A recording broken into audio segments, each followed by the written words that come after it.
Salam, hörmətli izləyicilər. Nəzərə çatdırım ki, biz Azərbaycan Respublikası Könüllü İctimaiyyətçilər İctimai Birliyi, mən Mərkəzi Aran Regional Təşkilatının sədri Cavid Piriyev.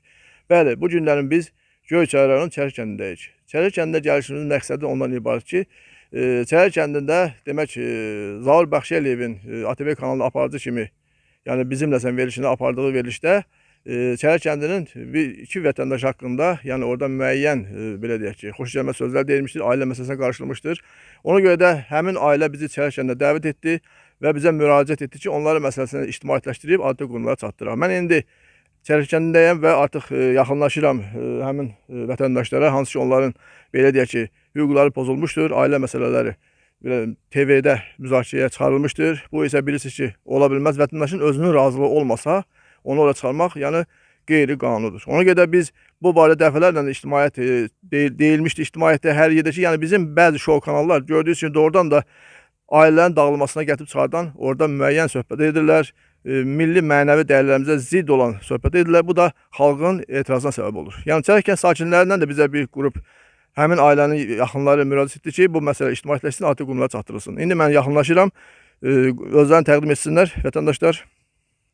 Siz çəkilişi ilk öncə qeydim aparmağa, yəni icazə verirsiniz, sizin məsələni ictimaiyyətləşdirək. Buyurun. Bəli. İcazə verirsinizmi? Bəli. Özü təqdim edin. Tarverdə Şükrə baba qızı. Özü təqdim edin.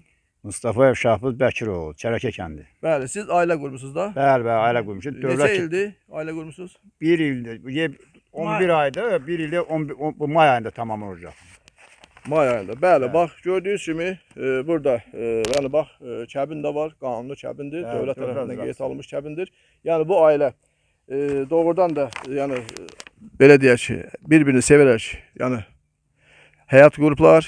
Yəni bu ailənin narazılığı ondan ibarətdir ki, doğrudan da niyə görə Azərbaycan ailəsinin, milli ailənin məsələsi TV-lərdə müzakirəyə qoyulmalıdır və haqlı narazılığa səbəb olmalıdır xalq arasında, əhali arasında. Sizin belə deyək ki, bu yaxınlarda qapınıza ATV-dən çəkişə gəlmişlərmi? Bəli, ATV kanalından gəlmişdilər və qapıya mən evdə olmadan qapıya baskın etmişlərdi və çəkiliş aparmışlardı. Mən bu işə narazılığımı bildirirəm ki, mənim evdə olmadan qapıma, həyətimə nəyə görə girib çəkiliş apardılar. Mən buna narazılığımı bildirirəm.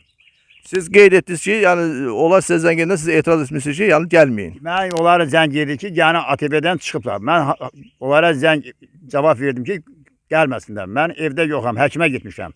Xahiş edirəm, gəlməyin, çəkiliş aparmayın. Mən ona qadağan elədim ki, yəni gəlməyin, qayıtsın dala. Ona baxmayaraq, bunlar saat bilmirəm, uşaqların yerində görüb 3 iradirəndə, 4 iradirəndə gəlib mənim qapıma, ağzına, qapını açıblar. Ona baxmayaraq girib həyətimdən Təranə xanım, yəni onun komandası çəkiliş apardılar. Bəli, bax gördüyünüz kimi hörmətli izləyicilər, yəni bunu vətəndaş deyir, mən demirəm, vətəndaşın özü danışır bunu. Yəni vətəndaş yəni bunu belə deyirsə, əgər bu olubsa, bu tam qanuna ziddir. Yəni bunun üçün hüquq mühafizə orqanları tədbir görəcəklər. Yəni vətəndaş da öz şikayətini edəcək adi üzrə hüquq mühafizə orqanlarına.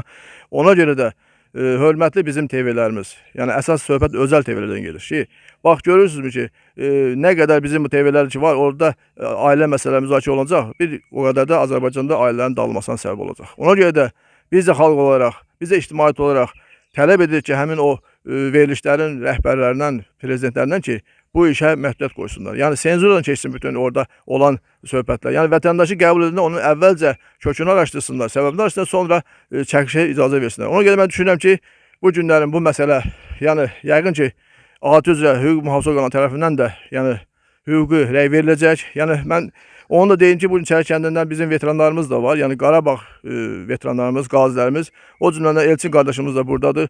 Elçin qardaşımız da uzun illər döyüşüb, yəni o sağlamlığını itirib döyüşlərdə, o da bu işlə əlaqədar öz etirazını bildirir. Buyurun Elçin qardaşımız. Biz Şalbuzu yaxşı tanıyırıq, bizim kəndimizin oğludur, zəhmətkeş də olub. Gözün asandan zəhmət. Valla kənd icra nümayəndəsi də bilir, rayon polisi də bilir, icra hakimiyyətində də bilirlər. Bunun qanunu deyək də, dövlətin verdiyi buna kəbin kağızı var. Kabin kağızı var. Sonra belə Allah da xoş gedər. İkisi də yaşlı adamlardır. O deyirlər ya qulaq yoldaşı. Belə mən özümü tuturam elə ATV-yə, ATV bizimlə sən verilişini. Bu yəqin maraqlanmaq lazımdır. Birinci gəlib kənddə Çərəkənin adı çox çəkilir orada, bizim kəndimizin. Mümkün olardı ki, gələrdi öz kəndimizin nümayəndələri var. Gəlib bundan maraqlanmaq lazım idi. Bir yerdə gəlmək lazım idi. Belə hərəkətlər vallahi yenə deyirəm, o yaşlı adamdır. İkisi də yaşlı adamdır. Qulaq yoldaşlar, ən aşağısı Allaha salıbdır. İndi mən xahiş edirəm, bir şey araşdırmaq lazımdır. Dəqiqliyini araşdırın. İndi ora kim çıxıb bilmirəm, indi sizin verilişinizin